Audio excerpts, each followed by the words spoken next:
One of the biggest single dollar purchases you can do with your four-wheel drive is a good set of tyres. And if you've heard me say it, I'll say it again, you can't go past good tyres, good batteries and good shock absorbers.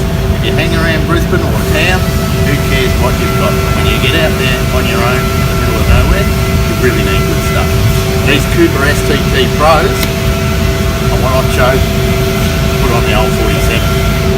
And I reckon when I let them down to about 15 PSI, they're going to have a real good grip on the ground with a tread like that. Everything is very strong. You can barely move the carcass, but no air, no wheel, no nothing. They are 10-ply and unbelievably strong. So hopefully we'll never ever have a problem. Now we're going to fit them to split rims, which is old-fashioned, I know.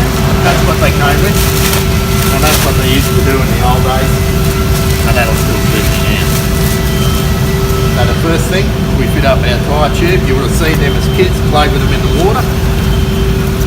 Unbelievably, you can still buy them. Not everything's tubeless. So we get our tube started in the tyre, and then we're going to give it a little bit of air. So we've got some air in there, and what that does is just locate the tube and sit it in the right spot. And the really important thing is not to put too much air in there, or you'll never get your split rim on, but we'll get to that in a minute. Now the next important gadget we need is a rust liner. And a rust liner basically protects the tube from any rust that might form up on the outside of the rim. Because these rims, they've got a split rim on them, they've got a valve hole, and they do get water in them, they do get wet, and they do go rusty. So this little beauty will protect us from the rust. It'll protect the tube at any rate.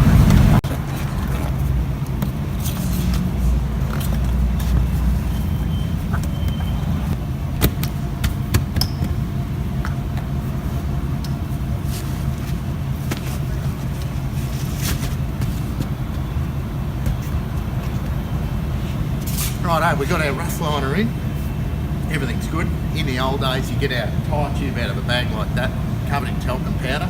If we had some talcum powder I would have put it on it. Just makes the rubber slide against each other, so the liner goes in, the tube goes in, everything goes together better. So next step, fit it onto the rim.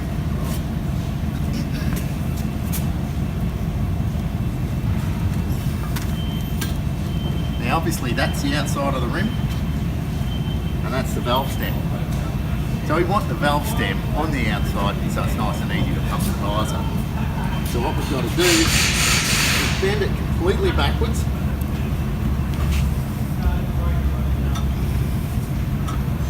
And get it through the slot in the rim.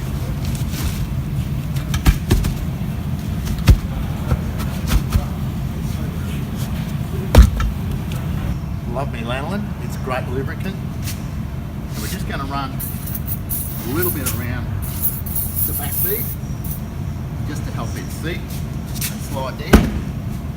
And we'll do a bit around the front for the same reason.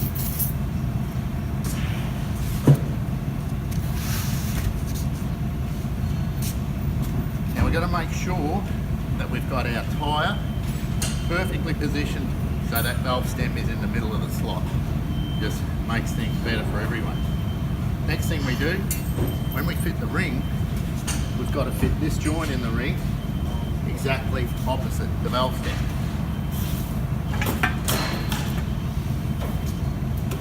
So the first step is literally a step.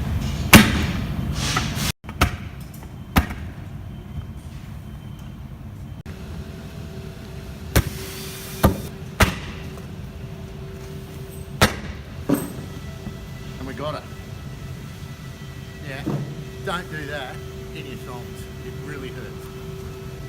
Now you've probably all heard about split rims blowing up, and they do, and normally you have a special cage to put the whole job in to pump the tyre up. If you haven't got a special cage, like we haven't, you're on the side of the road in the middle of nowhere, the best thing you can do back.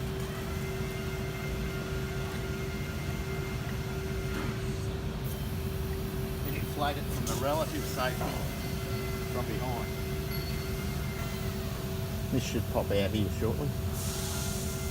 Righto, that'll do me.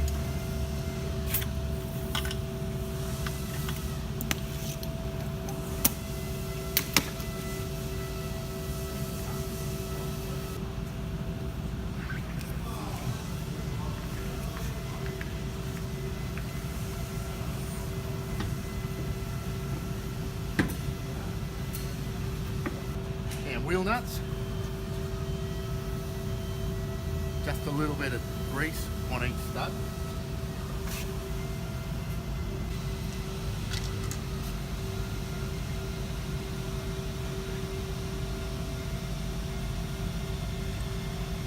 The best way you can do off wheel nuts is with a wheel brace by hand. That way you know exactly what's happening. You know if you've cross-threaded one, you know if you've got a problem, and you can do them up pretty bloody tight. I've been using rattle guns for 40 years, and I'm fairly confident that I won't wreck anything using them.